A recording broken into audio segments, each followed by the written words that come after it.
अब इमेजिन करिए कि आपके पास दो लोग हैं, उनमें से एक बहुत ही ज़्यादा हार्ड वर्किंग इंसान है, रोज़ अपना रूटीन फॉलो करता है, not necessarily the most skilled, but कहीं ना कहीं जो भी उसको काम दिया जाएगा वो कम से कम उतना तो कर ही देगा।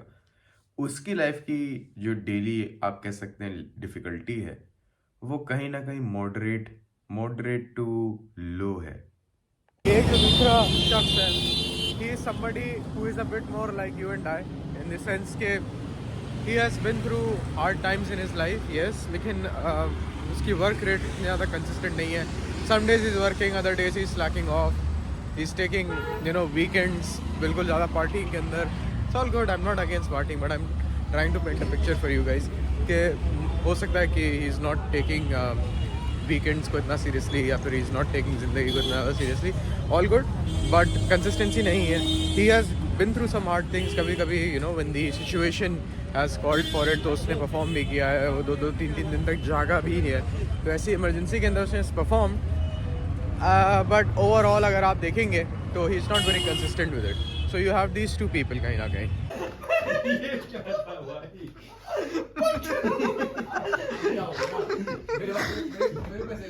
क्या था?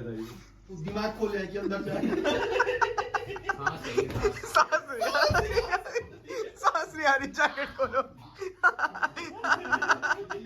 तो इन दोनों लोगों में से अगर आपको किसी को चूज करना पड़ेगा फॉर अ डिफिकल्ट टास्क जो सस्टेनेबली करना है, लाइक आपको लगातार करना है, तो आप किसको चुनेंगे?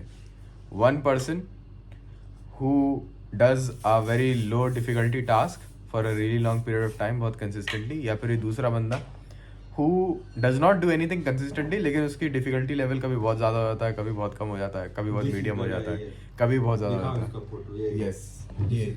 यस इस तरीके का कोई अगर हो तो उमर आप किसको चुनेंगे?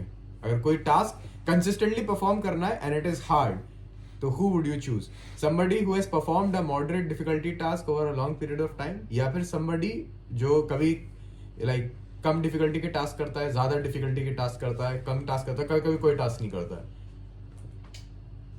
I should think contextually, but अगर मेरे को ऐसे हो सकता है मैं उसको भी इम्पोर्टेंस दे दूं किसी कॉन्टेक्स्ट में, सेकंड वाले को भी, मगर ऑफ कोर्स जनरली ऐसे तो मुझे कंसिस्टेंट वाले को ही प्रायोरिटी देनी पड़ेगी.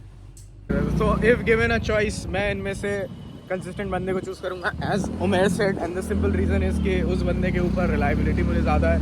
You can always teach people how to do hard things, but you can not exactly teach them how to do things consistently. And इस वजह से I think I would be going for the reliable person जिसको इतनी ज़्यादा आदत नहीं है. Of course कुछ कैवियट्स हैं जहाँ पे वन ऑफ इंस्टेंसेस में even you would want to use the guy who is in the long term, in the short term he is stronger, लेकिन in the long term I think I would also be going for the guy जिसकी consistency ज़्यादा है, क्योंकि उसको शायद सिखाया जाना आसान है. एक बार को उसको ठोक बजा के आप सिखा सकते हैं कि ये कोर्स कर लो, ये कर लो, या फिर YouTube का ये वीडियो देख लो.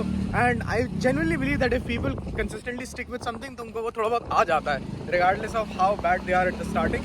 Like yeah sure I can be dumb at Spanish, I know nothing about Spanish, but अगर मैं consistently रोज 1 घंटा पुट करूँगा for like 30 days, I think I'm gonna get way better at it than somebody who sometimes studies Spanish for like 4 hours and then doesn't do anything about it. Oh भाई बच गए.